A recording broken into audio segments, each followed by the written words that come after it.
오늘도 이렇게 금요 예배로 주님의 전에 나와서 예배하는 성도님들과 또 영상을 통해서 가정에서 예배하는 성도님들 가운데 하나님의 크신 은혜와 사랑이 함께 하시기를 예수님의 이름으로 축복합니다. 날씨가 정말 춥기는 추운가 봅니다. 저희가 이제 푸드뱅크에는 차가 두 대가 있는데 스타렉스하고 큰 탑차 그리고 작은 이제 미니 탑차도 있긴 한데 이 운행을 하기 위해서는 이제 두 대 스타렉스도 그렇고 또 탑차 큰 탑차도 움직여야 되는데 아침에 이제 운행을 하려고 시동을 거니까 운행이 안 되더라고요. 방전이 돼가지고 시동이 안 걸리더라고요. 스타렉스도 방전이 되고 또 큰 탑차도 방전이 돼서 우리 여기 이제 차량 관리하시는 권사님을 통해서 이제 충전을 해서 이렇게 운행을 했던 오늘 하루였던 것 같습니다. 우리 성도님들도 인생을 살아가면서 방전이 되지 않도록 늘 성령 충만하시고 은혜 충만하시기를 축복합니다. 여호수아하고 이제 이스라엘 백성들은 40년의 광야 생활을 하고 이제 가나안 땅이 바라다 보이는 모압 평지에 지금 있습니다. 이제 이 요단강만 건너면은 그들이 그토록 고대하던 젖과 꿀이 흐르는 축복의 땅, 약속의 땅 가나안에 들어가게 됩니다. 이제 매일 옮겨 다니면서 천막을 치고 거두는 불편함이나 또 낮의 더위, 밤의 추위로 힘들어할 필요가 없습니다. 40년 동안 지겹게 먹은 만나와 메추라기도 이제 가나안에 들어가게 되면 거기에서 맛있는 과일도 먹고 밥도 고기도 먹으면서 배를 채울 수 있게 되었습니다. 그들이 바라보고 기대하고 있는 가나안 땅은 평화로운 쉼과 풍요가 있는 그러한 곳입니다. 하지만 가나안에 들어가기만 하면 이런 것들이 순식간에 그리고 쉽게 그들에게 주어지는 것은 아닙니다. 가나안에 들어가서 밟는 모든 땅이 금방 내 땅이 되는 것이 아닙니다. 고생 끝 행복 시작이 그들을 기다리고 있지는 않았습니다. 이미 그곳에서 오랫동안 터를 잡고 살고 있는 가나안 사람들과 피비린내 나는 전쟁을 해서 그들을 쫓아내고 그들을 죽여야지만 그 땅을 차지할 수 있는 곳이 그들이 지금 바라보고 있는 가나안이었습니다. 그들이 가나안 땅에서 누릴 평화와 풍요에 대한 기대와 또 흥분된 마음도 있지만은 죽이지 않으면 죽게 된다라고 하는 그런 상황 앞에서 또한 많은 사람들은 긴장과 두려운 마음도 가지고 있었을 겁니다. 이스라엘 백성들을 이끌고 요단강을 건너서 이제 가나안 땅에 들어가서 전쟁을 해야 하는 여호수아도 40년 생활을 하면서 수없이 많은 하나님의 권능을 보았고 또 여호수아 자신이 그 하나님의 권능의 중심에 있었지만은 그래도 그 마음에도 두렵고 떨린 것은 있었을 겁니다. 광야 40년 동안 치렀던 전쟁과는 차원이 다른 전쟁을 가나안에 들어가서 해야 합니다. 그래서 하나님은 이제 요단강을 건너서 수많은 가나안 사람들과 전쟁을 해야 하는 여호수아에게 어떤 마음의 자세를 가지고 가나안에 들어가서 전쟁을 하고 또 전쟁에서 승리해서 가나안 땅을 차지해서 그곳에서 살아갈 때에 어떻게 살아가야 하는가에 대해서 오늘 우리가 읽은 본문에서 말씀해 주고 계십니다.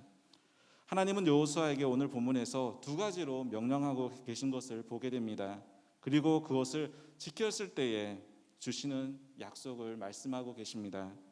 이스라엘 백성들을 이끌고 가나안 땅에 들어가서 피비린내 나는 전쟁을 해야 하는 여호수아에게 주시는 하나님의 첫 번째 명령은 오직 마음을 강하게 하고 담대하라라고 하는 말씀입니다. 하나님은 여호수아에게 전쟁에서 이길 수 있는 병법을 가르쳐 주시지 않으셨습니다. 그리고 강력한 무기를 만드는 방법을 가르쳐 주시지도 않으셨습니다. 아무리 좋은 병법을 가지고 있고 또 아무리 강력한 무기를 가지고 있더라도 겁에 질려서 도망가 버리게 되면 그 전쟁은 패한 전쟁일 수밖에 없는 것입니다. 그래서 병법보다 무기보다 더 중요한 것이 마음의 자세입니다. 여호수아는 가나안 땅을 이미 갔다 온 사람입니다. 이스라엘 백성들이 바란 광야의 가데스 바네아라고 하는 곳에 있을 때에 하나님께서는 모세에게 이스라엘의 12지파 중에 대표를 한 사람씩 뽑아서 12명의 족장을 가나안에 들어가서 정탐을 하고 오라고 말씀을 하셨습니다. 그때 여호수아도 에브라임 지파의 대표로 가나안 땅에 들어가서 정탐을 하고 오게 됩니다. 그래서 여호수아는 가나안 땅에 살고 있는 그 사람들이 얼마나 크고 또 그들이 얼마나 힘이 센 사람들인가를 잘 알고 있습니다. 그리고 이스라엘 백성들도 직접 보지는 않았지만은 익히 소문을 듣고 가나안 사람들이 어떤 사람인가는 지레 짐작은 하고 있었을 겁니다. 자기들보다 크고 힘센 사람들이기 때문에 기가 눌렸거나 또 두려워할지도 모르는 이 여호수아와 이스라엘 백성들을 향해서 하나님은 내가 너와 함께 할 테니 두려워하거나 놀라지 말라. 오히려 너의 마음을 강하게 하고 담대하게 하라라고 말씀을 하셨습니다. 가데스 바네아에 있을 때 가나안 땅을 정탐하고 온 12명의 정탐꾼들이 모세와 이스라엘 백성들 앞에서 그들이 정탐하고 온 것을 보고하게 됩니다. 10명의 정탐꾼들은 악평을 하면서 가나안 땅은 기름지고 또 좋은 땅이지만은 그곳에 살고 있는 사람들을 보니까 우리보다 키도 크고 또 덩치도 크고 힘도 세 보여서 아마 그들이 우리를 볼 때에는 메뚜기같이 보았을 거다라고 그렇게 보고를 하고 있는 것을 보게 됩니다. 하지만 그때 여호수아와 갈렙은 그러한 부정적인 악평에 반대해서 그렇습니다. 그들이 보기에 우리가 메뚜기같이 보잘것없고 연약한 존재처럼 보일지 모르지만 하나님께서 함께 하신다면 우리는 그들을 넉넉하게 능히 이길 수 있습니다라고 말했습니다. 결국 믿음의 고백을 했던 여호수아와 갈렙만 광야 40년의 세월을 보내고 가나안 땅에 들어가게 된 것을 우리는 알고 있습니다. 하나님은 여호수아가 가데스 바네아에서 하나님과 이스라엘 백성들 앞에서 고백했던 것처럼 하나님께서 우리와 함께 하시면 그들이 아무리 크고 강하더라도 그 땅을 차지할 수 있다라고 한 것처럼 이제 가나안 땅에 들어가는 여호수아에게 내가 너와 함께 할 것이라고 말씀을 하셨습니다. 제가 초등학교 다닐 때 동네에 2명의 친구가 있었습니다. 한 친구는 매년 이제 이 친구가 외아들이다 보니까 외손자다 보니까 할머니가 이제 일을 하고 이제 겨울에도 이제 담배 조리라고 하는 거를 하는데 겨울에도 담배 조리를 해서 돈을 벌면은 그 번 돈을 가지고 이 하나밖에 없는 손자를 위해서 한약을 지어주고 또 인삼을 해서 사가지고 먹입니다.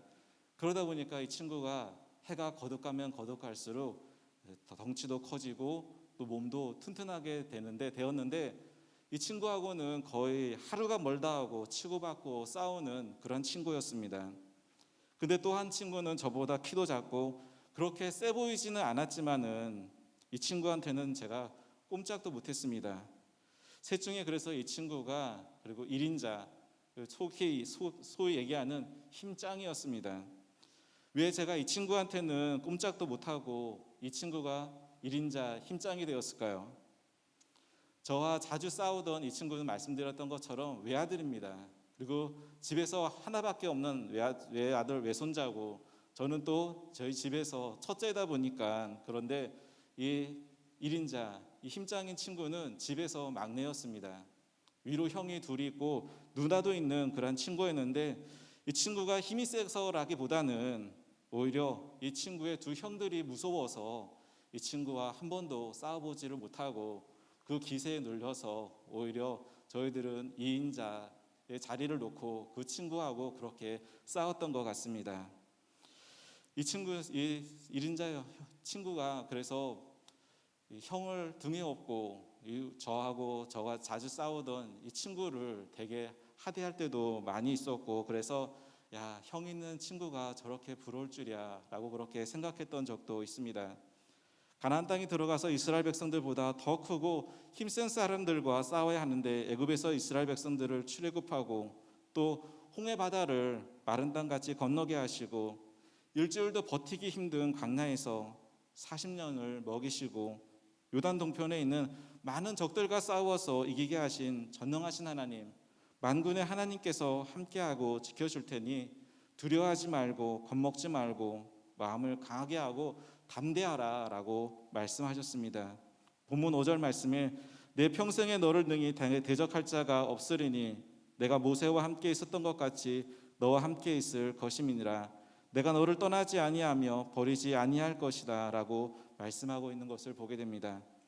하나님께서 여호수아의 든든한 백이 되어 주셔서 여호수아의 평생에 아무도 대적할 자가 없게 하고 또 떠나지도 않으시고 버리지도 않으시겠다라고 말씀하고 있습니다. 얼마나 든든하고 담대함이 생기고 또 용기가 생기겠습니까? 하나님은 여호수아에게 내가 하나님께서 함께 하신다라고 하는 이 약속을 믿고 마음을 강하게 하고 담대하게 하면 너의 조상들에게 주겠다고 맹세한 이 땅을 너와 이스라엘 백성들이 차지하게 할 것이다 라고 약속하셨습니다. 2021년 새해가 밝았습니다. 2021년에도 또 어떻게 한 해가 열려갈지 우리는 아무도 모릅니다. 언제 코로나19가 종식이 돼서 평화롭고 안정된 가운데 온 성도님들이 함께 모여서 대면 예배를 드릴지 모릅니다. 기대와 소망도 있지만 막연하기도 하고 답답하기도 하고 또 두렵고 떨리기도 합니다. 불안하고 걱정이 되기도 합니다. 그때 여호수아에게 내가 너와 함께 있을 테니 두려워하거나 겁먹지 말고 마음을 강하게 하고 담대히 하라고 말씀하신 그 하나님께서 우리 안상 광림교회 성도님들에게도 내가 너와 함께 할 테니 너희는 나를 떠나지 말고 버리지 말고 그러면 내가 너희와 함께 있을 테니 두려워서 겁먹지 말고 마음을 강하게 하고 담대히 하라고 하시는 그 하나님의 음성을 들으시기를 예수님의 이름으로 축복합니다. 우리를 구원하시고 영원한 생명을 주신 하나님, 우주 만물을 주관하시고 다스리시는 위대한 하나님께서 우리와 함께 하셔서 든든하게 우리를 지켜주십니다. 마태복음 1장 23절 말씀에 보라 처녀가 잉태하여 아들을 낳을 것이요 그의 이름은 임마누엘이라 하리라 하셨으니 이를 번역한즉 하나님이 우리와 함께 계시다라고 말씀하고 있습니다. 또 이사야서 41장 10절 말씀에 보면 두려워하지 말라 내가 너와 함께함이라 놀라지 말라 나는 내 하나님이 됨이니라 내가 너를 굳세게 하리라 참으로 너를 도와주리라 참으로 나의 의로운 오른손으로 너를 붙들리라 라고 말씀하고 있습니다. 어떤 난관과 어려움, 장애물이 있더라도 두려워하거나 낙심하지 마시고 담대한 마음과 용기를 가지고 나아가시기 바랍니다. 그러면 하나님은 우리와 우리의 힘과 능력으로는 차지할 수 없는 놀라운 땅을 차지하게 하실 줄 믿습니다. 나와 함께 하신 하나님을 믿고 두려움과 불안, 걱정을 떨쳐버리고 강하고 담대함으로 앞으로 나아갈 때 우리가 무조건 앞으로만 나가면 될까요? 무조건 앞으로만 간다고 좋은 것도 아니고 옳은 것도 아니고 또 거기에 성공이 있는 것도 아닙니다. 오히려 직진만 하다가 낭떠러지에 떨어질 수도 있습니다. 그래서 어떻게 살아가야 할지 어디로 가야 할지 중요한 문제입니다. 우리의 인생 앞에 무엇이 우리를 기다리고 있는지 알 수 없는데 어떻게 살며 어디로 가야 할까요? 이 질문에 대한 답이 하나님께서 여호수아에게 하시는 두 번째 명령입니다. 우리 본문 7절과 8절의 말씀을 함께 읽어보겠습니다. 우리 함께 읽겠습니다. 오직 강하고 극히 담대하여 나의 종 모세가 내게 명령한 그 율법을 다 지켜 행하고 우로나 저로나 치우치지 말라. 그리하면 어디로 가든지 형통하리니 이 율법책을 내 입에서 떠나지 말게 하며 주야로 그것을 묵상하여 그 안에 기록된 대로 다 지켜 행하라. 그리하면 내 길이 평탄하게 될 것이며 내가 형통하리라. 아멘. 여호수아 이스라엘 백성들이 가나안 땅에 들어가서 어떻게 살아가야 할지 또 어떤 길로 가야 할지 삶의 방법과 길에 대해서 주신 명령과 답은 세상의 어떤 지식과 지혜나 경험이 아닌 하나님의 말씀이었습니다. 하나님은 여호수아에게 하나님의 말씀을 다 지켜 행하고 우로나 좌로나 치우치지 않으면 어디로 가든지 형통하게 될 것이다 라고 말씀하셨습니다. 그래서 하나님의 말씀을 입에서 떠나지 말게 하고 또 주야로 그것을 묵상해서 그 안에 기록된 대로 다 지켜 행하라고 말씀하셨습니다. 입에서 떠나지 말게 하라라고 하는 이 말씀은 말씀을 잊지 않도록 항상 외우라라고 하는 의미의 어떤 문학적인 표현입니다. 고등학교 1학년 때부터 성경을 읽기 시작하면서 거의 매년 한 번 이상은 성경을 통독합니다. 성경이 읽기 힘들다고 하는 군대에서도 한 번 이상은 매년 성경을 통독했습니다. 무조건 읽기만 하지는 않았습니다. 제가 읽는 성경은 성경 말씀만 있는 것이 아니라 성경 말씀 옆에 양옆에 노트를 할 수 있는 그러한 기록을 할 수 있는 곳이 있어서 거기에서 이제 말씀을 읽으면서 느낀 것, 또 묵상한 것, 또 적용할 것들이 생기게 되면 거기에다가 그것들을 적고 또 그러면서 그것이 저의 신앙생활에나 아니면 또 설교하는 데 큰 도움이 되었습니다. 그렇게 읽어가는 하나님의 말씀은 저의 삶의 근본이 되었고, 또 어떤 때는 낙심하고 힘들어서 쓰러진 저를 일으켜 세워줄 때도 있었고, 어디로 가야 할지 모르는 저에게 저의 갈 길을 안내하는 나침반이 되어주기도 했습니다.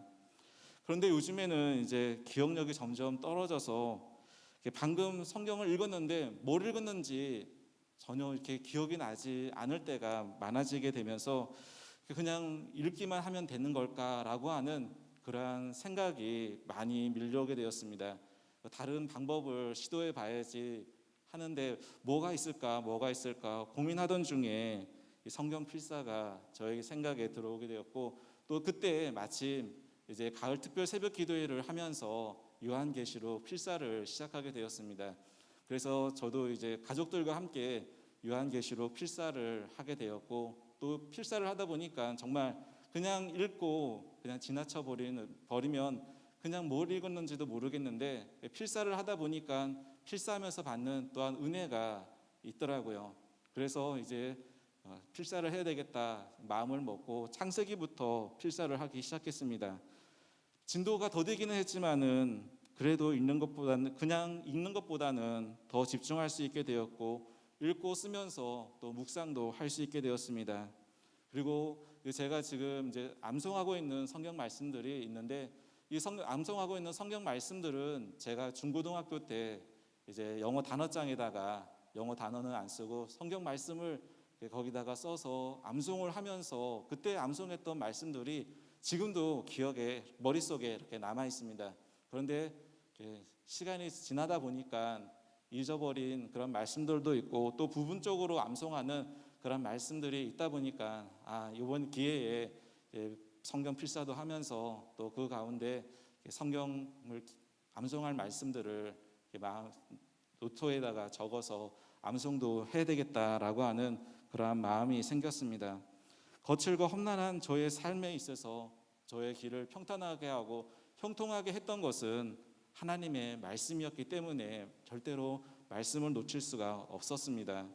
하나님은 여호수아에게 율법책 하나님의 말씀을 읽고 그것을 묵상하고 또 그 말씀대로 지켜 행하라고 말씀하셨습니다. 인터넷을 검색하고 또 인터넷 방송이나 이렇게 동영상들을 보게 되면은 많은 정보와 또 지식들이 있고, 또 그 정보와 지식들을 통해서 사람들이 많은 도움을 받고 있는 것을 볼 수가 있습니다. 그런데 또 저도 이렇게 동영상이나 인터넷 검색을 하다 보게 되면은 그에 못지않게 왜곡되고 또 잘못된 지식과 사상과 생각들을 이렇게 전하고 있는 그러한 동영상들이 너무도 많이 있는 것을 또 보게 되었습니다. 이것들이 우리의 삶을 형통하게 하지 못하고 또 우리의 인생길을 평탄하게 하지는 못한다라는 것을 저는 느낄 수가 있었습니다.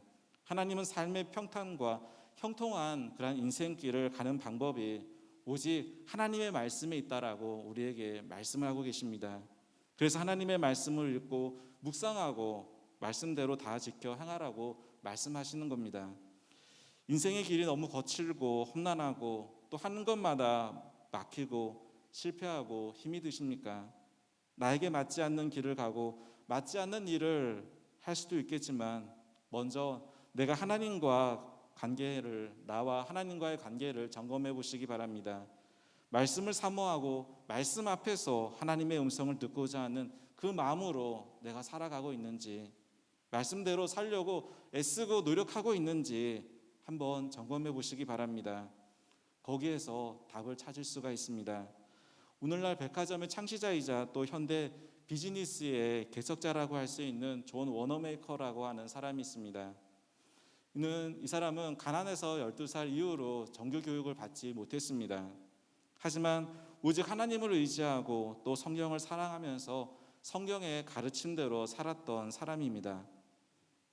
그래서 하나님께서는 그에게 여러 개의 백화점을 주셔서 거대한 물질을 가진 그러한 부자가 되게 하셨을 뿐만 아니라 해리슨 대통령 때에는 최신부 장관까지 오르는 그러한 명예도 얻게 하셨습니다.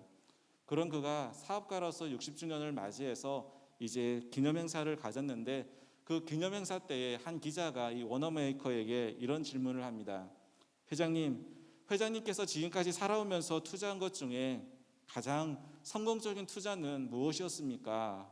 라고 그렇게 한 기자가 묻자 이 워너메이커는 제가 10살 때 최고의 투자를 한 적이 있죠.